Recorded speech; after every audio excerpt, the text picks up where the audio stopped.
Football ইতিহাসের অন্যতম আলোচিত মুহূর্ত ডিয়েগো ম্যারাডোনার হ্যান্ড অব গড গোল। যে বল দিয়ে বিশ্বকাপ ইতিহাসে সবচেয়ে বিতর্কিত এবং সবচেয়ে বিখ্যাত দুটি গোল করেছিলেন আর্জেন্টাইন কিংবদন্তি, সেই বলটি এবার নিলামে বিক্রি হলো $33,55,000 বাংলাদেশি মুদ্রায়, যা 41 কোটি টাকার বেশি।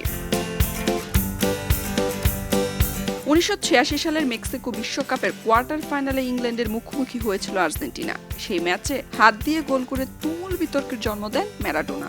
গোলটি নিয়ে পরে ম্যারাডোনা বলেছিলেন, গোলটি হয়েছিল ম্যারাডোনার মাথা আর ঈশ্বরের হাত দিয়ে। সেই থেকেই গোলটির নাম হয়ে যায় হ্যান্ড অব গড। ম্যাচটি শেষ পর্যন্ত আর্জেন্টিনা 2-1 গোলে জিতে নেয়।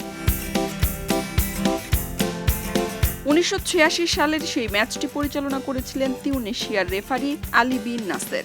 ম্যাচ শেষে বলটি নিজের কাছে রেখে দেন তিনি এবং 3 দশকেরও বেশি সময় সেটি সংরক্ষণ করেন। 2023 সালে দেওয়া এক আনুষ্ঠানিক চিঠিতে বিন নাসের নিশ্চিত করেন, পুরো ম্যাচে শুধু একটি বলই ব্যবহার করা হয়েছিল।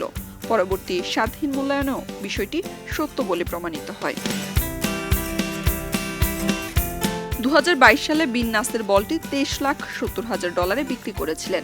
2023 সালে বলটির নতুন মালিক আবার নিলামে তোলেন, তবে নির্ধারিত ন্যূনতম মূল্য না ওঠায় সেবার বলটি বিক্রি হয়নি।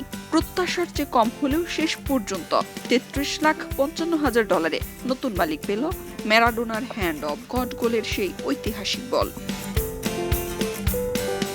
খবরের কাগজ, নিখাত, নির্ভীক, নিরপেক্ষ।